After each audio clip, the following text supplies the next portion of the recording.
with Environmental Risk Communications. Thanks for joining our webinar today on estimating and disclosing environmental liabilities. We have a wide range of content today. I just wanted to give you a heads up that we'll be working through roughly 42 slide sets here, 42 slides. So if you have any thoughts or comments, please use the GoToWebinar control panel and use the chat or question feature, and we'll answer questions as they come up today. But with that, let's begin. And I'll start with a little bit of information about myself to talk through our presentation here today, give you a little bit of a sense of what is the GAAP framework, what components of GAAP that I find are most useful, but also what I think is a comprehensive list of items that do qualify as relevant to looking at environmental liabilities. In detail, I'll go over fair value measurement, non-performance risk of counterparty default, and best practices. I find that those three areas are where we particularly find resonance with examining environmental liabilities in detail. And with that, I'll be handling some questions at the end of the presentation as well. By way of background, earlier this week was last week was our 21st anniversary at Environmental Risk Communications, Inc. I'm the founder and creator of both the company and the Defender software suite that's currently used or has been used by about 14 corporate remediation teams in the U.S. And we've gone through about 60 audits of our tool by different components of the Big Four. We've looked at about 3,000 unique sites within the software and conducted about 200 unique decision analysis activities. We also have been or are supporting 4 U.S. port authorities in their activities complying with GASB 49, and have been through about 10 audits, or a little over 10 audits now with those organizations. We've also developed recently a counterparty credit tracking system, or a counterparty risk of non-performance and default tracking system, and we've been doing that activity for about 12 years, but we've just developed it into some unique, unusual, and we think value-added software just in the last year and a half. By way of my educational background, I've got an MBA from Northwestern and a bachelor's from Georgetown, both in business, so 2 business degrees. My perspective is in primarily running the software company over the last 21 years. I'm not an attorney, not an environmental engineer, or a CPA. So I ask you that you keep in mind my background as we go through any questions here today and my frame of reference. With that, I thought I'd give you a one-page elevator speech on what environmental liabilities are like these days, and this is my perspective from 2015, but also having examined and reviewed and kept in touch with this field over the last 30 years now, and also observed what Greg Rogers and Advanced Environmental Dimensions has contributed to this field, as well as many others in helping us understand what liabilities truly are. First and foremost, my conclusion with environmental liabilities is that they're significant and still growing. And my evidence for that is that when we work with our clients, we see legacy and ongoing releases to soil, groundwater, and sediments still occurring. We see that there are more there are more standards related to generally accepted accounting principles than ever before. In other words, the language and the instructions to both auditors and duty holders is more dense than ever before. We also note that there are more environmental regulations than ever before, especially a growing trend worldwide. In turn, there's more raw data than ever before, and we also see, in terms of one narrow aspect of counterparties, that counterparties continue to default regularly on their environmental liabilities to one another. In turn, reliably stating environmental liabilities is a major challenge that we see. Fair value is the trend that we see out there. We see one issue continuously with our clients, and that's where to draw the line with having a faithful representation of environmental liabilities. That is, having an accurate estimate of that information displayed in financial statements. And we see that legacy behaviors have brought deferral, but not necessarily extinguishment of environmental liabilities. For that, one or two examples that I bring up when I talk about legacy behaviors, the first is where liabilities are not at fair value today. And my classic example for this is working with a series of EPA press releases regarding General Motors. Back in early 2009, General Motors disclosed that their environmental reserve was roughly $300 million in their 10K report dated December 31st of 2008. A few months after the release of that 10K report, June 1st of 2009, General Motors filed for Chapter 11 bankruptcy reorganization, and about a month later updated their environmental liability reserve excuse me, to be $536 million. In other words, in the space of about 100 days, the environmental reserve went from just under $300 million to just over $530 million. About a year and a half after that filing, a series of 11 settlements occurred between the U.S. EPA, Motors Liquidation Corp, General Motors, and a series of state attorneys general and EPA and PRPs. Those settlements, as you can note at the footnote at the bottom, totaled 11 items altogether, which were 3.2 times the original reserve, for a total of about $940 million. And it took about 3 years to work through all of the settlements. So while it was a complex, detailed process, and of course the 2008 numbers passed audit, as well as the $940 million was clearly a fair value for settling out environmental liabilities. The two had basically very little change in scientific data, very little change in strategic resolution, but the value that the shareholders experienced was, of course, dramatically different.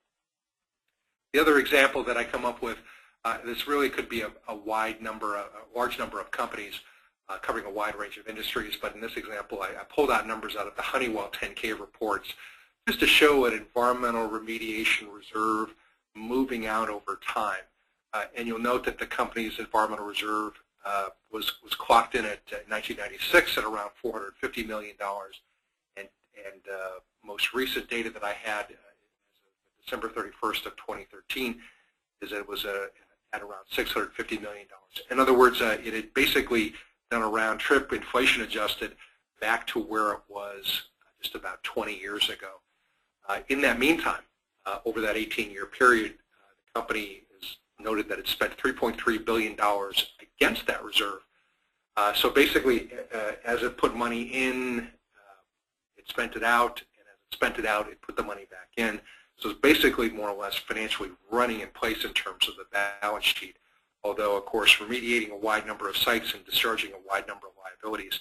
Still, the beginning data and the end data were quite a far distance apart, and it's not unique to Honeywell. Honeywell is one of the most competently run companies in the United States today. This is not a unique situation. Their story could be repeated by several other companies as well. So with that, let me give you a little sense of what the FASB, Financial Accounting Standards Board's conceptual framework is. This is from a Statement of Financial Accounting Concepts number 8 from September of 2010. But it basically has a couple of terms that I try and standardize on in my presentation these days. When we talk about things like the balance sheet, what a liability is, and what belongs on an income statement, a statement of cash flows, the overall basis of any work that we do is usefulness to decisions. That's the objective of financial reporting information off to the far left of this graphic. In the center, though, are a series of 7 terms that I hope you use quite often. And that's the fundamental qualitative characteristics that relate to how the financial reporting information should be prepared. And that's, of course, foremost, data has to be relevant, and then has to be faithful representation. And those have components that you note there: predictive value, confirmatory value for whether information is relevant, and then under faithful representation, complete, neutral, free from error. Those are the 3 components that FASB is defined as making up what the term faithful representation stands for. Of course, more detailed narrative behind each of those statements is available on the FASB.org website. I highly recommend. It's a quick read. It's, of course, updated just in the last 4 or 5 years. But I do want to note for the other 2 components that I've got displayed here on the right side of the graphic, for the characteristics that enhance the qualitative data, comparability, verifiability, timeliness, and understandability are the key attributes that FASB draws our attention to. The elements of financial statements are recognition of, in our case, recognition of environmental liabilities, measurement, presentation, and disclosure. So we'll be covering estimation and disclosure today, but we'll basically be covering all four of these components as we go forward. Along the bottom, I note that cost and cost benefit, as well as materiality, are constraints in carrying out this activity. No company has the infinite resources, no public agency has the infinite resources to nail down on an actuarial basis every liability in every possible way. So that is a continuous trade-off between auditors and duty holders in estimating, displaying, disclosing environmental liabilities. With that, I just want to give a little bit more about the framework that I see for looking at environmental liabilities on the FASB or Financial Accounting Standards Board side. It's roughly equivalent with the Government Accounting Standards Board, GASB, and the International Accounting Standards Board, IASB. Foremost, I see that environmental liabilities are obligations, and they're described in a current codification that came out in 2009 called ASC 410, covering environmental obligations and asset retirement obligations. And those cover examples that I note there in the blue boxes. A consent order to study and remediate a site or an asset retirement obligation is just that, an ASC 410 obligation. Another type of environmental liability we see moving off to the right a little bit are commitments, and that is a promise to study or buy back the site if contamination is found. And that's a contractual commitment between, if you will, between PRPs or between a buyer and a seller. ASC 450 covers contingencies, some of which have definitions that are used in the terminology for ASC 410.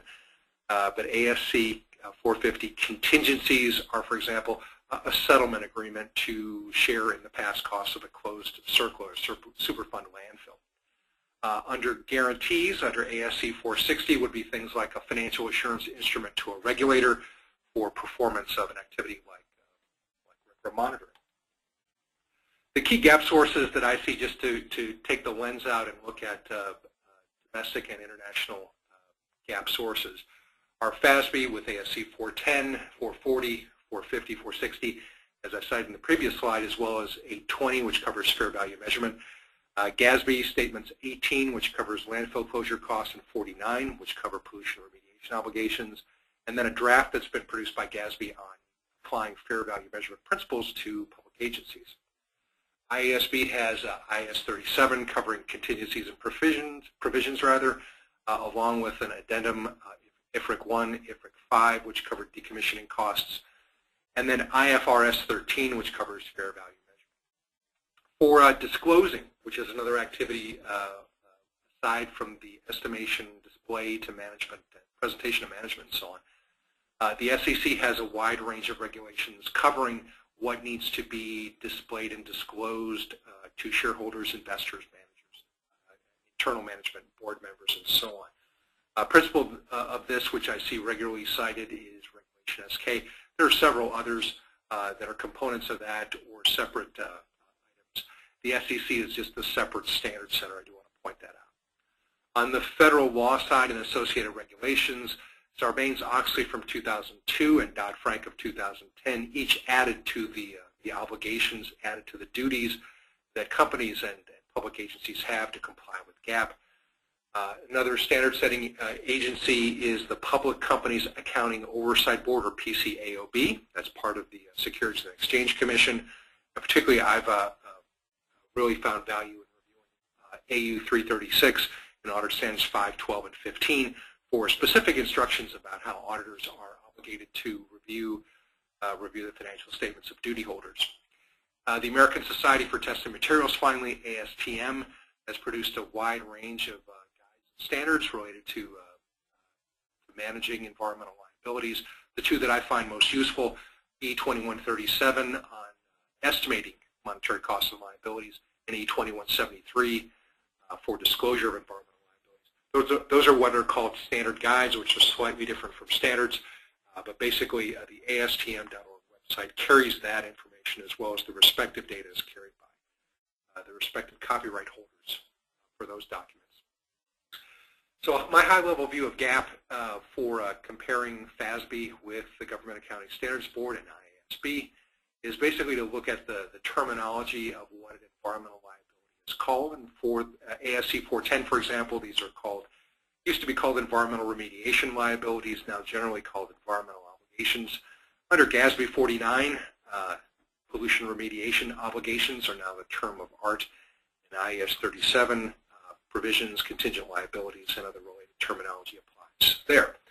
Fair value of measurement is still called fair value measurement across all three of these major standard setting organizations. Excuse me.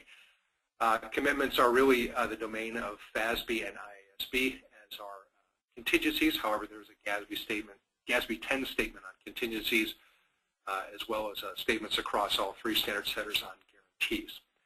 Non-performance risk of counterparty default is also defined by all three entities. So again, I feel that basically there isn't perfect alignment, there isn't convergence, but there is commonality, and in a rough sense, there's consistency across all of these standard setting entities of what obligations are required.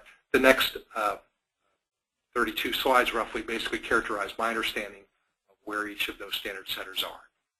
Let me start first with ASC 410. This is a July 2009 codification of already existing portions of GAAP. It was just very well referenced and organized and footnoted. And it included such sources as AICPA, Statement of Position 96-1, called Environmental Remediation Liabilities, FASB 143 and FIN 47 on asset retirement obligations, and many others. These were all rolled up basically into one single comprehensive statement called ASC 410. And it identifies environmental liabilities as obligations that are distinct in turn from commitments, contingencies, and guarantees.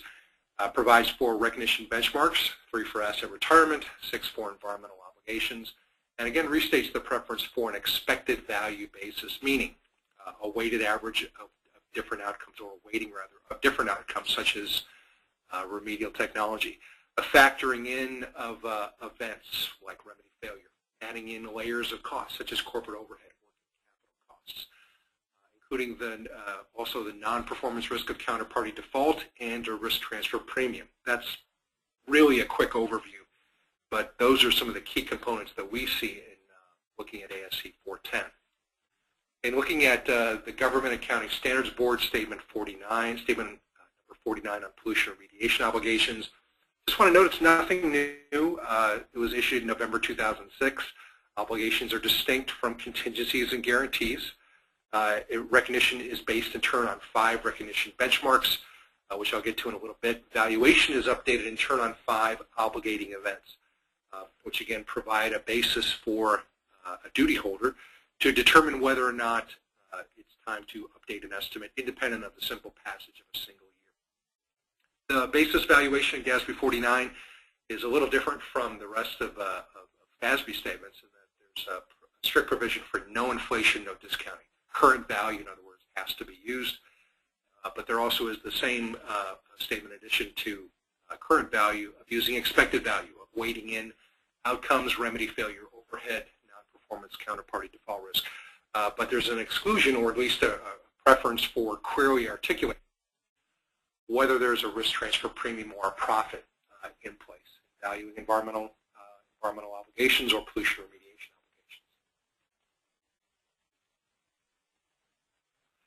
obligations. ASC 820 covers fair value measurement. Was originally produced as a FASB Statement 157, issued in September of 2006.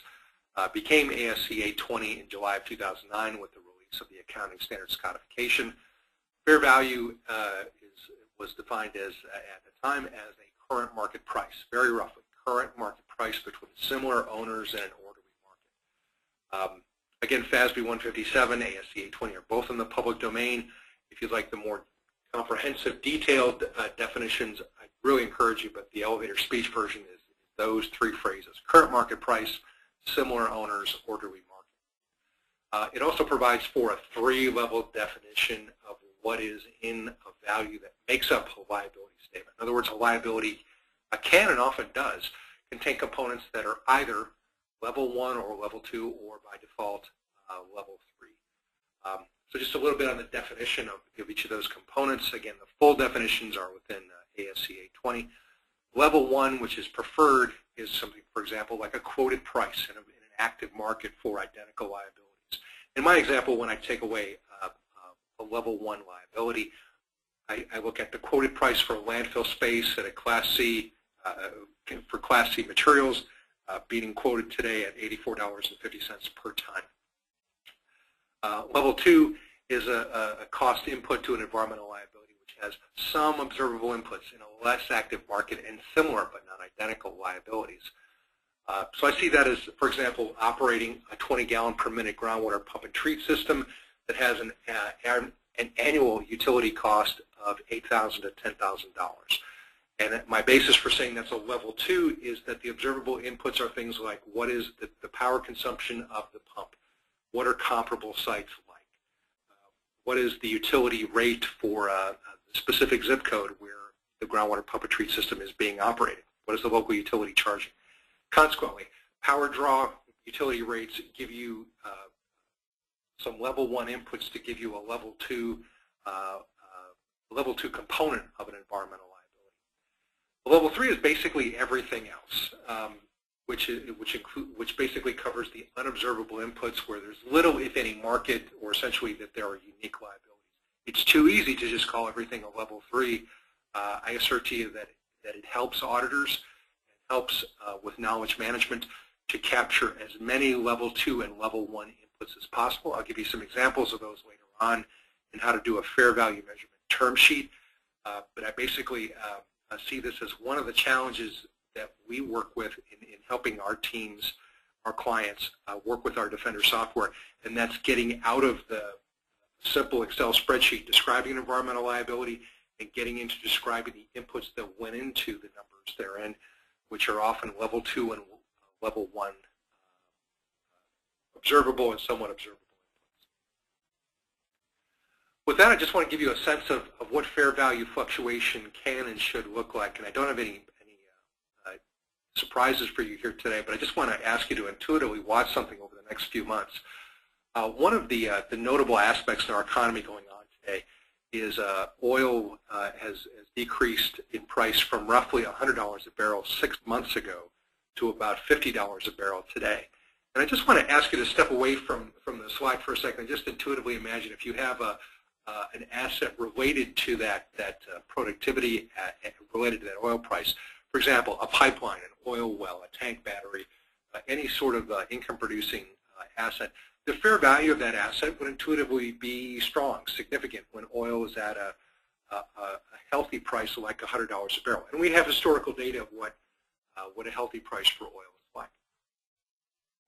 However, the associated fair value of an environmental restoration cost related to that, related to that operating asset could be correspondingly low, for the reasons that I note in the lower right corner of the slide. There's an indefinite date of settlement for an asset retirement obligation. There's an unknown future cleanup level obligation, and certainly not a clearly known future source for what will need to be remediated then in the soil and groundwater, if anything. So the unknown portion means that in turn the fair value of an environmental restoration cost 6 months ago for a pipeline, an oil well, a tank battery, and so on, probably would have been quite low, especially relative to the asset cost. However, today, fast forward 6 months, with a lower oil price, an income-producing asset may in turn have lost half or more of its value. It may be marginally productive these days, or may actually be a money loser at a $50 per barrel market price.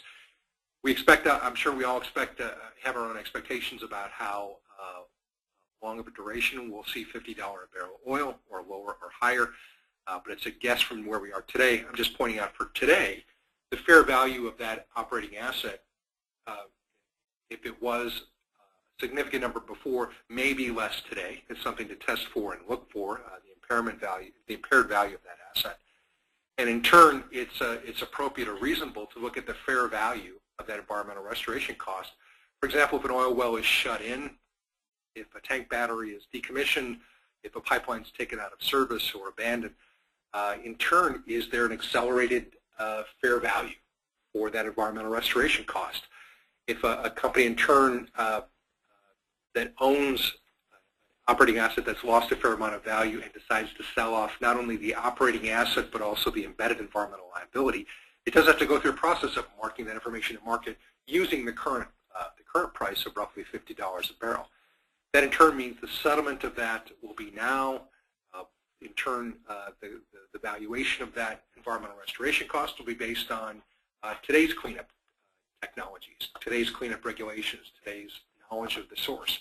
And I just assert to you today, that sort of wide swing has likely occurred in the last 6 months as some assets are at least temporarily shut in. If those closure of income-producing assets were to become permanent, I'm going to start to look for over the next several years whether asset retirement obligations in turn move up accordingly with companies whose fortunes are really tied into the current price of oil. So just as an example where a change in the market commodity in one area can change the asset retirement obligations or environmental obligations in another area, that's one area where we may find value in watching over the next 6 to 24 months. With that, I'd like to dive into a calculation of how to get from an original basis of an environmental liability to what I believe is an accurate fair value reserve forecast. And in this, I'm just going to cover a single site and how to get from basically a vendor quote to a fair value in 4 easy steps. First and foremost, we find a tremendous value in getting a life cycle cost forecast, looking at if you will, a vendor quote or at least an agreed upon environmental cost forecast. And let's say an example here, we've got a groundwater puppetry system going in to remediate a site. The installation cost is going to be about $2 million, and we expect spending on the operations and maintenance phase or running that system to be about $3 million, less about 50% for cost sharing. So in other words, we expect there to be spending of about $5 million, $2.5 million of cost sharing, therefore a net liability as a starting point of about $2.5 million. In turn, the next factor that we find valuable to incorporate is the probability of remedy failure, which is by no means guaranteed, but it is an experience-based metric that we find is, it varies by technology, but it is reasonably predictable. So let's say in this example for remedy failure, we have an 80% expectation that the status quo will work just fine. There won't be any remedy failure at all. Alternatively, we have a 20% expectation, or believe there's just 20% probability that the remedy will need to be expanded in order to be successful. And in turn, there's just a binary outcome. 80% will work just great as is, 20% will have to expand it. That covers the full range of possibilities in this simplified example.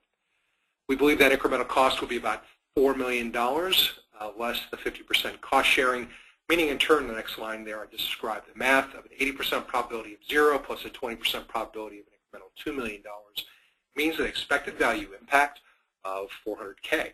In other words, we start off with a $2.5 million estimate. We're weighting in the probability, the expected value of remedy failure, and getting to a $2.9 million total. In turn, we add in the next blue box moving off to the upper right, 10% for project management. So that provides for an incremental $300K for reserve. And in turn, the final element, this example, counterparty risk. In this example, we expect a 60% probability of no defaults, 25% probability of one PRP defaulting, giving us an incremental cost of $1 million, 15% probability of 2 of our PRPs defaulting, giving us an incremental cost of $2 million. I'll spare you the detailed math on that. The simplified version, 60% probability of 0 plus 25% probability of $1 million plus 15% probability of $2 million gives us an EV of an incremental EV for counterparty default of $600K, giving us, as we move from left to right, going up from $2.5 million, adding $400K for remedy failure, $300K for project management, and $600K for counterparty default, a $3.8 million fair value reserve calculation. Again, just by starting with what we know from a third-party vendor and then applying different layers of our experience and looking at how the environmental liability would test out with a comparable company looking at their environmental liabilities at an arm's length. Another point I wanted to stress is not every environmental obligation, asset retirement obligation, or pollution remediation obligation, no two liabilities like that are alike. Some sites have what I just characterized in the previous slide as implementation risks. Those are fairly typical for sites that are owned and operated and that primarily consist of field construction, safety, and implementation, as I call it, implementation risk. Other sites, however, contain things like counterparty risk, where we don't see any need for spending, any need for project management really, except if the counterparty fails to carry out their responsibility to us and to regulators and others, and our company or our public agency in turn has to step in. So this is the guarantee scenario, if you will. And then finally, another type that I see is the reopener risk, where there's quite a bit weighted toward remedy failure, the work needing to be redone to some degree in the field, and the counterparty necessarily being in place to fund that work. And if they fail, in turn, there's a combination of those two risks in place on some sites. My point in bringing this up is there are many sites that we see in working with our clients and prospective clients where we find that the liability is valued at zero today. We see liabilities valued at zero today for individual sites. And we believe that that's entirely correct if we're simply looking at budgets. However, if we're looking past budgets and we're looking at fair value, what would a peer organization value a liability at? We look at things like this. They value in remedy failure, regulatory change, counterparty risk, and a whole range of other variables. But just in simplified terms, if the market value isn't zero, our assertion is the reserve should probably be examined for whether it should be zero as well. With that, I wanted to dive into non-performance risk of counterparty default in a little more detail. This is described in ASC 410. It's also laid out in ASC 820 in a little bit more detail as well. But it's actually a part of looking at environmental remediation liabilities, asset retirement obligations for quite a while. It's the language that I've got displayed here is in ASC 410, but this language is also verbatim. The same language that was in place in SOP 96.1, paragraph 6.20. The exact same nouns, verbs, adjectives, grammar, and so on. But ASC 410-30-30-1B says a duty holder's got the responsibility to assess the likelihood that other PRPs will pay their full allocable share of a joint and several liability. A few paragraphs down, it says, then he should assess the likelihood that each PRP will pay its allocable share. And the assessment should be based primarily on the financial condition of participating PRP. This assessment requires an entity or a duty holder to gain an understanding of the financial condition of the other PRPs and update and monitor this information as the remediation progresses. So again, it's an old obligation is the point I've got here, restated through FASB 57 and then codified into ASC 820. Some of the same language. Again, I've pulled out some excerpts of the full text, which is available in the public domain if you'd like to see it. But just for brevity for our conversation here today, ASC 820-10-35-17 says the fair value of a liability reflects the effect of non-performance risk. In other words, to have a fair value of an environmental obligation or asset retirement obligation or pollution remediation obligation, non-performance risk does need to come into play. The next paragraph down, 35-18, when measuring the fair value of a liability, the reporting entity shall take into account the effect of its own credit risk or its own credit standing or any other factors that might influence the likelihood that the obligation will or won't be fulfilled.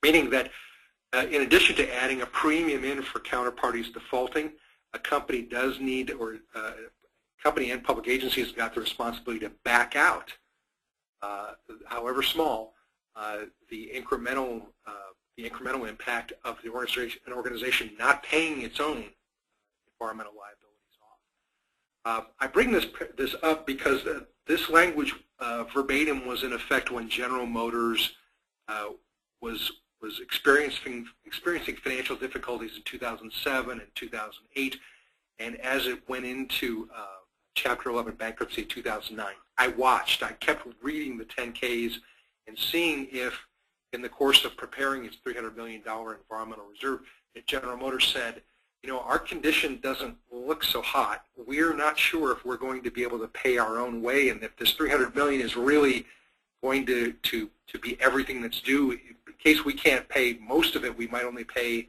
half of this value. I never saw a statement like that in the General Motors 10K report.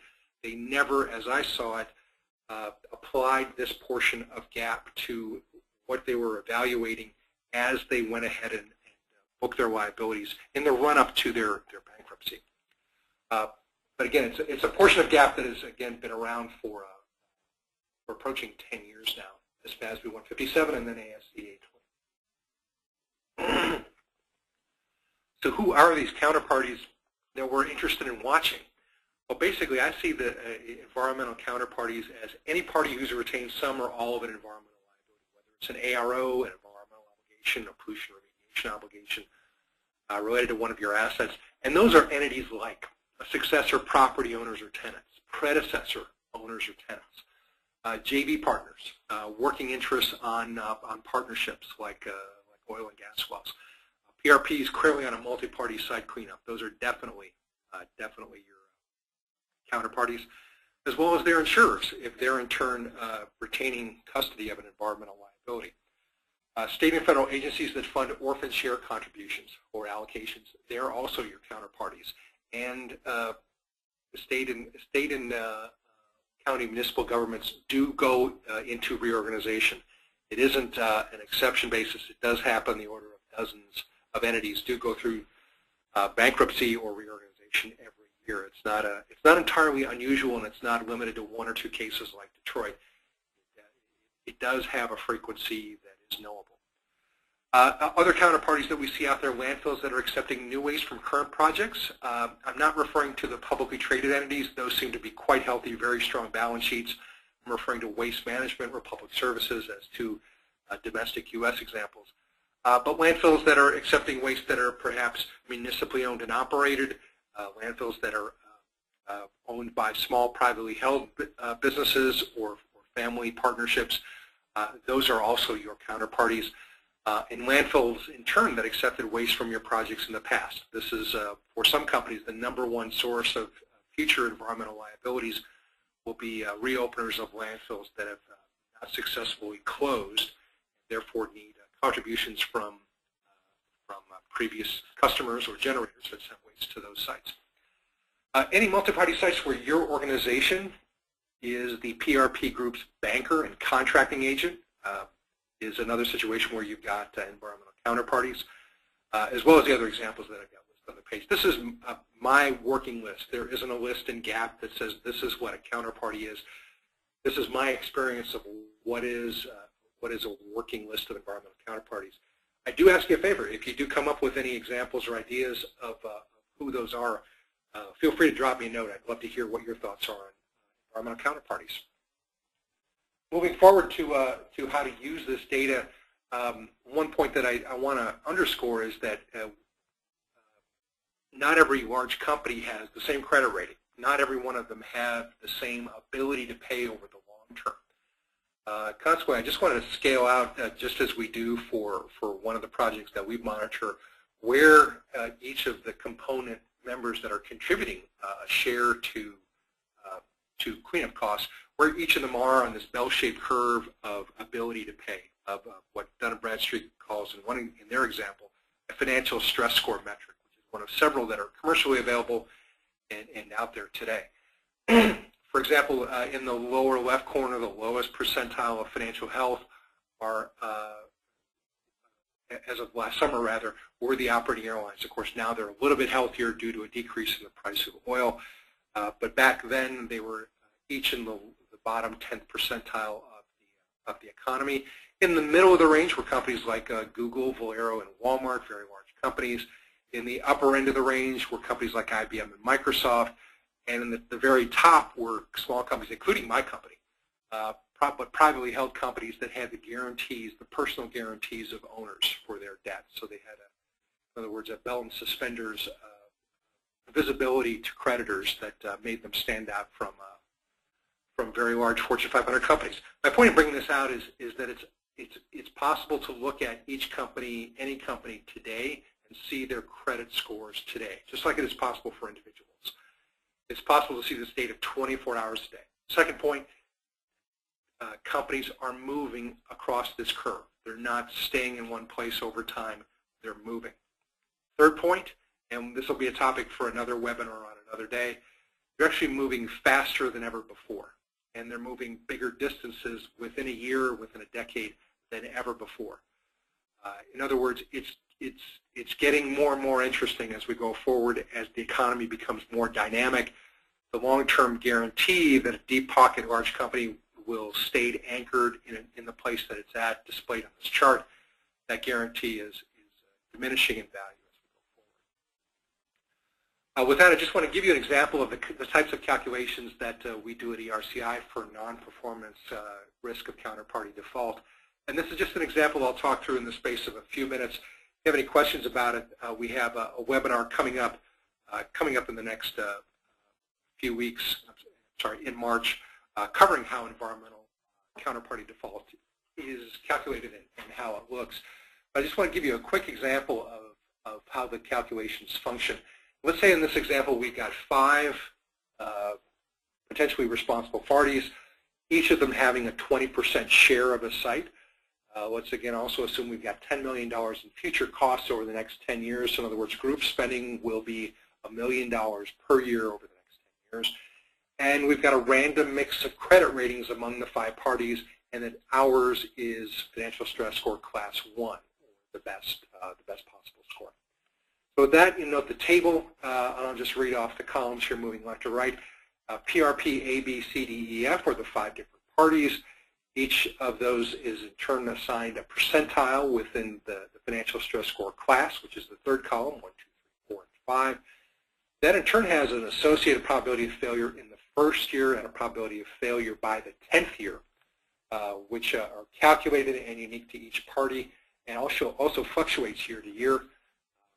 And that in turn is multiplied or applied to the current valuable liability. So if you recall back, each year moving forward, there's a declining balance in outstanding liability. I'm basically just asking you to trust me on the math here for this calculation here today. But basically, if one were to sum up the current value of the liability column, sum up the counterparty risk column, and then the offset for our own default risk, you come up with a recalculation of the reserve that I've displayed at the bottom of the slide here. First of all, we'd start with $2 million in cash calls. Okay, that's our original basis for our reserve. We then would add a premium of $1.7 million for the expected value default of the other parties, which in aggregate would range from $0 to $8 million, but an expected value between those 2 fence posts of $1.7 million. And then we back out in turn the expected value of our own default to comply with ASC 410 and comply with ASC 820 to back out the probability of our own default. That would in turn give us a valuation of $3.6 million very roughly, which is, as you can tell, 80% higher than that original $2 million figure. So again, just in conclusion, we see that non-performance risk calculations are a significant activity. We find that it takes a couple of unique approaches to looking at environmental liabilities. First and foremost, it takes a couple of steps to look at identifying and knowing counterparties, insurance, purchase and sales terms and conditions, revisiting that full list, and don't assume that everyone knows who these counterparties are. This goes back to the fundamental part about whether we have a faithful representation of environmental liabilities. That in turn means to have a faithful representation, we have to be free from error. To be free from error, we've got to include things like knowable counterparty risk. Based on our calculations, it's quite knowable. It's probable and reasonably estimable all at the same time. The next step, the mitigation step that we see is it's important to track the counterparties as it's described in ASC 410. And the way we do it is we perform a credit check every 90 days. Actually, there's an app on my iPhone for monitoring the alerts available from one of our credit sourcing providers. We also do supplemental reviews, look at Google Alerts, credit limits that are expressed by Standard & Poor's and Bradstreet. We also find that 80% of business exits are not the bankruptcy route that General Motors took, but are basically dissolutions where corporations are just dissolved. Notice is provided, corporations go away. That's 80% of the exits. So we're not tracking just bankruptcies. That's about 1.4% of the entities that are out there every year. The aggregate value includes the business exits, which are an incremental 5.6% of the companies that we track out there. In other words, 7% of the companies that we track every year are on target for going through some sort of reorganization or business exit. And bankruptcy is just one portion of that. So in tracking the counterparties, it's important to know which entity is your counterparty. Don't just assume because a Fortune 500 company is part of the mix that it's retaining those liabilities permanently and in-house. It may be outsourcing those or splitting them off to a spin-off. Finally, acting on what you learn is an important part of, again, having a faithful representation of an environmental liability, and that means documenting things like successors and assigns changes, negotiating cash-outs or cash-ins, and rewarding and recognizing any activities to prevent liabilities by taking the steps listed on the slide internally. And I say that with all seriousness to any portfolio manager out there. Recognize liability prevention because counterparty risk is a significant one that we see out there. The takeaways on non-performance risk, just to move on to the next section of our presentation, we see that the rich do get richer and the poor get poorer based on where they are in terms of credit percentiles. It's a general trend. It's not an absolute one, of course. PRPs, however, the top quartile of creditworthiness tend to stay there. PRPs and the other credit classes tend to move around a lot. They tend to move around quickly, and they tend not to last forever. The next portion that I really want to remind you is just another truism. Time is money. Delays in executing a project create non-performance risk from scratch. They basically create a window for non-performance risk to insert itself into the environmental liability calculation. So in other words, if a project is being deferred due to the negotiation of an allocation, a lack of regulatory enforcement, rescoping of remedial investigation, those delays in turn add in the probability that there will be more and more and more losses due to non-performance risk of counterparties. In the interest of time, I'll suspend the review of the rest of these points, but I do want to point out the last one, underscore the last point. If a reserve is zero today because of a counterparty, a reserve value of zero depends on one very essential point, that defaulting. It's essential in turn, I believe, as a level 1, level 2 fair value measurement input to just know one simple metric: what is the current credit score of that? In the interest of time, I'll skip this component, but I do see FASB and IASB evolving their definitions of what liabilities include to go past what's probable and reasonably estimable and to include language like all reasonable, relevant, supportable information. And I'll leave that citation there for you today. A couple of points about tough questions that auditors can ask. There's actually a separate subject for a separate webinar I'll be delivering later on today. Actually, now that I think of it, the start time is in a little under 3 hours. But the points that I cover in that webinar are basically auditors have more powers to ask tougher questions than ever before. They've been given a broader range of authority and more definition and training about what their duties are like. So about forecasts themselves, they can ask, for example, if an environmental liability estimate was prepared independent of stakeholders like vendors or a profit and loss unit. And if they don't like the answer, they can overwrite that estimate with one of their own.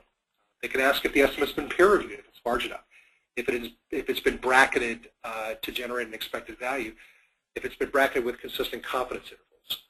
They can ask about the weighting of scenarios and about the site estimates themselves. Are people who are preparing estimates familiar with procedures and tools like decision trees, Monte Carlo modeling? Are estimates older than 12 months old?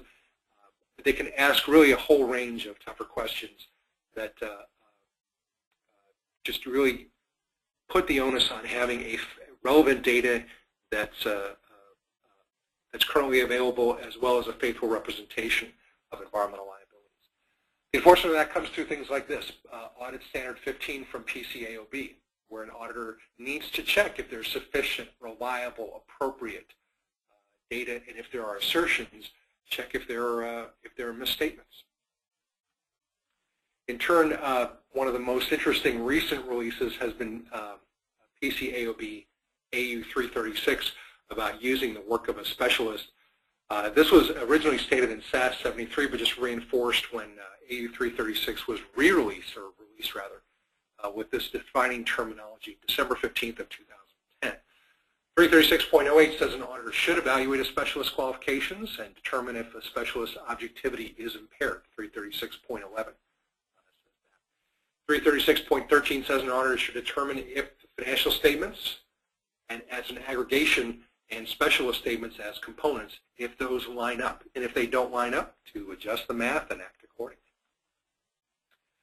So with this in mind, I just want to give you a sense that there are enforcement actions that have been taken by the federal government as well as other levels of government worldwide. Overstating assets, understating liabilities is a crime. Some of the basic touch points are look up the definitions for negligence and malfeasance and securities fraud, and review to some degree the impact of Sarbanes-Oxley. Where there's personal accountability, there are laws. There's plenty of, just like there are plenty of GAAP standards out there, there are plenty of enforcement standards as well, and some prosecution examples of enforcement agencies going after individual entities, duty holders, and validating their environmental reserves. One example that I pull out quite often is described in SEC Complaint 02C 2180 against Waste Management, which I described in a little detail there, where there was inflated, what was termed by the SEC to be inflated environmental reserves related to acquisitions that were unwound later in unrelated environmental and other expenses. Another example is the SEC prosecution of Ashland Chemical. This was all started when 3 employees figured out a code of conduct and certification questionnaire and questioned whether proper procedures were being used by a senior or by a manager in the company regarding environmental liabilities in 1999 to 2001. The SEC found through Administrative Proceeding 3-12-487 found $26 million of improper environmental reserve reductions, $26 million. And they personally charged the remediation manager and the company with violating the Securities and Exchange Act of 1934. So with that, let's move forward to best practices in recognition, measurement, presentation, and disclosure of environmental liabilities. Foremost, I want to point out that recognition benchmarks are part of FASB, and there are 6 items laid out there in section 410-30-25-15. GASB has 5 items that are comparable but not identical. So recognition benchmarks for recognizing when an obligation has been incurred is stated there. And in turn, one of the tools that we find is useful is looking at a fair value term sheet, looking at the inputs and outputs that go into calculating environmental obligation or an environmental reserve. In this example, we've got lines A through J of this table. I point out that a reserve would be items A through F calculated together. But basically my points in describing this is we found that items in the center of this table, the level 1, 2, and 3 inputs, which cover things like site-specific conditions, key performance indicators, most importantly, observable inputs or unit costs, that those form the backbone of a solid environmental liability forecast. We in turn have found value in identifying the fair value measurement level, which is the 3rd column over from the left. As you see, there's noted either a 1 or a 2 or a 3, which is the scoring for each component that we assign. Over to the far right is the income impact of each of those specific components, providing in turn a grand total from the perspective of the entire enterprise of what is the impact of all the inflows and outflows. Not every site has simply a life cycle cost forecast and a fair value of 0. I just want to point out that they can be both positive and negative, and give an aggregation that needs to be looked at from both the outflows, which are generally items A through F, and the inflows, which are reimbursements, PRP cost sharing, things of that nature, deferred tax asset values, which again give a net perspective. We find this fair value term sheet really does help take the lens off of what is the budget for environmental liability and look into what the liability is in and of itself and all of the impacts that that liability is having on a corporation or a public agency. The 3 or 4 best practices that we see in looking at that first line item from the term sheet, we see that looking at a common work breakdown structure across the whole portfolio is absolutely essential. Things get skipped. Topics get avoided. Tough questions get deferred. So having a common work breakdown structure across the entire portfolio is one simple tool that we find helps ensure that at least the question gets asked across every site in every portfolio. Next, it's important to, of course, use Excel as designed and put in point estimates for the corresponding year to come up with some expectation about when spending will occur. In turn, to define subtasks, in addition to the major task areas like study, remediation, O&M, overhead, and legal costs, to look at the subtasks and ensure that there's, again, a complete estimate. We're trying to comply with GAAP, so we're trying to ensure that we've got completeness, that we've got timely information as well. In turn, we find that identifying line items that are over $100,000 to $500,000, depending on the circumstance and the enterprise, above a threshold value, it's important to bracket the expected cost outcomes of individual components. So here in light blue, I've shaded a series of items that we would be bracketing or modeling using Monte Carlo modeling tools to just ensure that we go through the extra effort and steps of generating expected value. Not for every line item, not for every year, but for certain line items that meet, in this case, our 250 to 300K criteria or cutoff. So again, just to sum up the best practices that we see in measurement and display, having a common WBS or work breakdown structure for all sites in the portfolio. For costs over roughly 100K, pinpoint the level 1 and 2 inputs.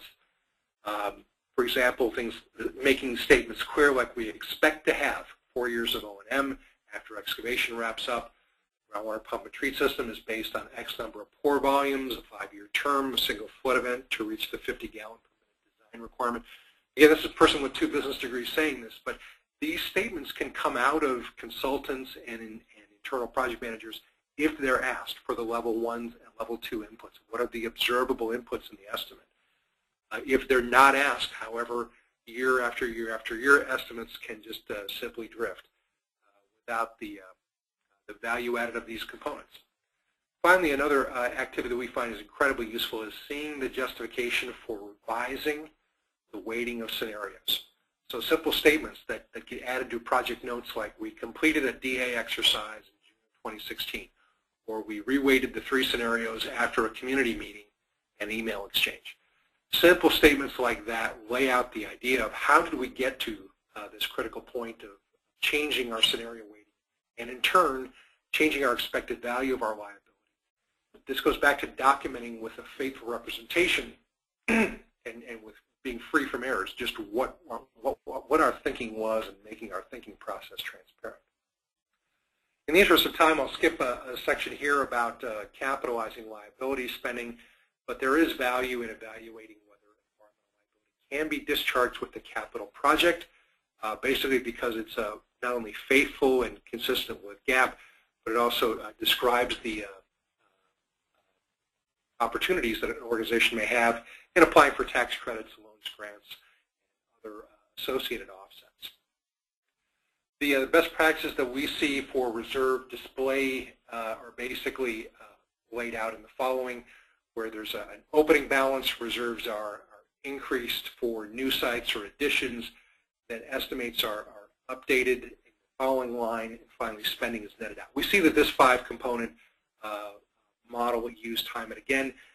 IFRS actually has a 6-component model, but the basic idea here is the same. If you're walking through for an organization what the opening reserve balance was, and then itemizing what the increases, changes, and decreases were sourced from, it's very straightforward for an outside observer to very quickly ascertain the trends, very clearly see what spending is achieving, and seeing what is the loss contingency coming up in the years to come.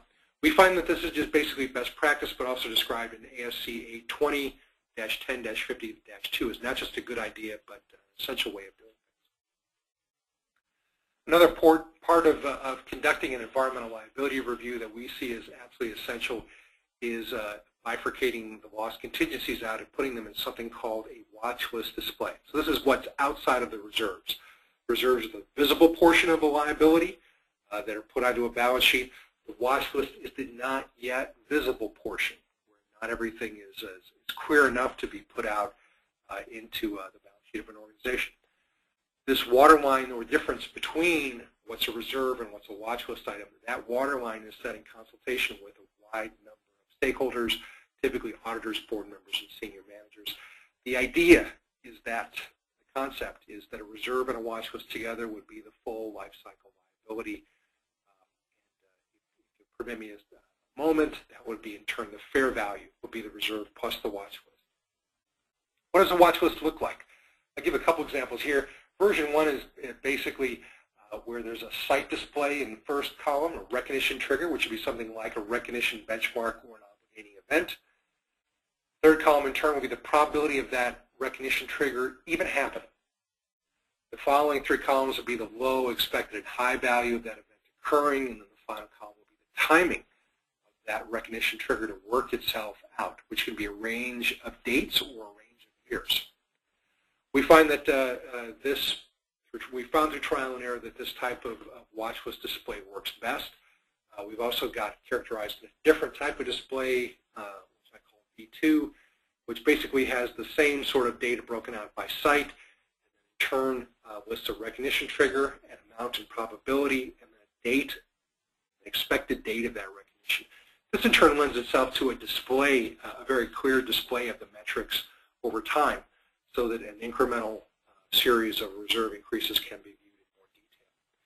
And the points that I have, the conclusions I have about this watch list display, is that it's important to apply the framework of ASC 820 on fair value measurement. To say, would your biggest competitor agree this is how environmental liabilities for your organization ought to be known, understood, and displayed? Next, it's important to go beyond the time constraints of a reserve horizon, to look beyond, if you have a 10-year reserve horizon, look in years 11 through infinity and see if there is something significant out there, particularly counterparty risk, that looks more or less to be a knowable and inevitable portion of your liability forecast.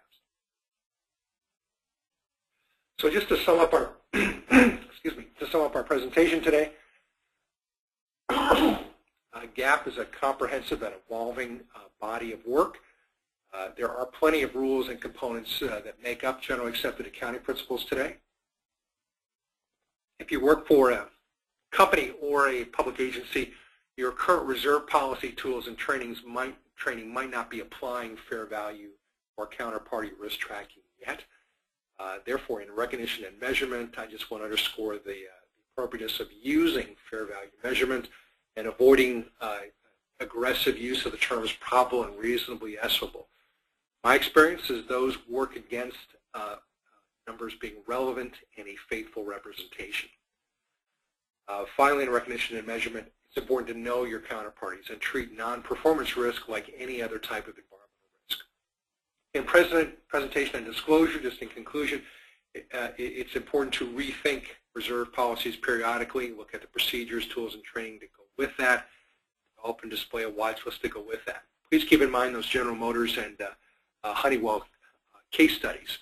Good, solid companies whose circumstances evolved over time and their environmental liabilities disclosures evolved with them. And think about whether your reserves are at fair value today. So for next steps, I just want to encourage you to take a look at our website at erci.com. We've also got a LinkedIn group where we periodically post notices of webinars like this. We also keep a Facebook page and a YouTube page where we make our webinars generally available on demand. We'd also like to let you know if you want links to that page or a PDF of this presentation or references on where to find portions of generally accepted accounting principles, feel free to drop me an email at john@erci.com. Also know we've got other webinars coming up this month on fair value measurement and auditors' tough questions on environmental liabilities. Next month, we'll be presenting new webinars on managing non-performance risk of counterparties and obstacles to recognizing and measuring environmental liabilities. We hope to see you at one of those presentations in the near future.